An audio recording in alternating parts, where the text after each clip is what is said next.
उद्धव ठाकरे और देवेंद्र फडणवीस लगातार आमने सामने होते रहते हैं। जब से शिवसेना को तोड़कर एकनाथ शिंदे ने बीजेपी की साथ सरकार बनाई है, तभी से उद्धव ठाकरे बीजेपी और देवेंद्र फडणवीस पर बौखलाए रहते हैं। ऐसे में बीते शनिवार को मुंबई और महाराष्ट्र की सियासत में एक बेहद ही अहम दिन आया। इसी दिन महाविकास अघाड़ी ने मुंबई में शक्ति प्रदर्शन करके बताया कि अभी भी वो एक साथ हैं, जिसके नारों की गूंज राज्य के हर कोने तक गई। महाविकास अघाड़ी का दावा था कि ऐसा मोर्चा ना तो निकला था और ना कभी निकलेगा।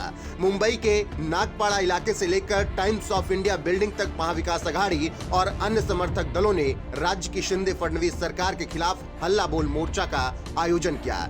इस मोर्चे में खुद उद्धव ठाकरे और उनके परिवार ने शिरकत की। एमवीए के तमाम बड़े नेता इस मोर्चे में शामिल हुए और पूरी तरीके से सरकार के खिलाफ उन्होंने नारेबाजी की। आपको बता दें कि महाविकास अघाड़ी जो कि अभी तक सरकार चला रही थी, उसने ये मोर्चा निकाला था और एकनाथ शिंदे सरकार के खिलाफ उन्होंने जमकर नारेबाजी की। हालांकि इसी बीच अब उद्धव ठाकरे ने जवाब भी दिया है महाराष्ट्र के उप मुख्यमंत्री देवेंद्र फडणवीस को, जिस पर अब राजनीति गर्मा गई है। आपको बता दें कि महाराष्ट्र के उप मुख्यमंत्री देवेंद्र फडणवीस ने महाविकास अघाड़ी के इस महामोर्चे को नैनो करार दिया और कहा कि वहां पर कोई भी इकट्ठा नहीं हुआ था। महाराष्ट्र के उप मुख्यमंत्री देवेंद्र फडणवीस अपने बयान में कहते हैं, जैसे उद्धव ठाकरे की पार्टी की हालत है, मोर्चा भी बिल्कुल इसी तरह निकाला गया।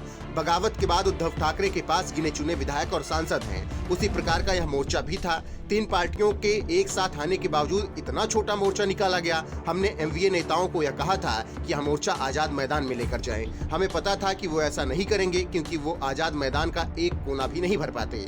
इस मोर्चे के ड्रोन शॉट नहीं दिखाए गए, सब क्लोजअप शॉट दिखाए गए ताकि लोगों की भीड़ दिखाई जा सके, जो असल में थी ही नहीं।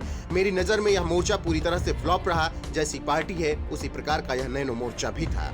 अब महाराष्ट्र के उप मुख्यमंत्री देवेंद्र फडणवीस ने ऐसा बयान दिया तो इस पर महाराष्ट्र के पूर्व मुख्यमंत्री उद्धव ठाकरे तिलमिला गए और इस बात पर पलटवार करते हुए नागपुर में उद्धव ठाकरे ने फडणवीस पर निशाना साधा और उनकी शरीर पर टिप्पणी करते हुए अपने एमबीए के महामोर्चे को कहा कि हमारा मोर्चा फडणवीस साइज का मोर्चा था, जिस पर अब राजनीति तेज हो गई है। देखना होगा किस तरीके से अब देवेंद्र फडणवीस की तरफ से इस पूरे मामले में बयान आता है। आपको बता दें कि इस वक्त महाराष्ट्र में शिवसेना का शिंदे गुट और बीजेपी सरकार चला रही है और लगातार देवेंद्र फडणवीस और एकनाथ शिंदे पर उद्धव ठाकरे और महाविकास अघाड़ी के नेता हमलावर रहते हैं। इसी कड़ी में एक बार फिर से उद्धव ठाकरे और देवेंद्र फडणवीस आमने सामने हैं और एक दूसरे पर टीका टिप्पणी कर रहे हैं।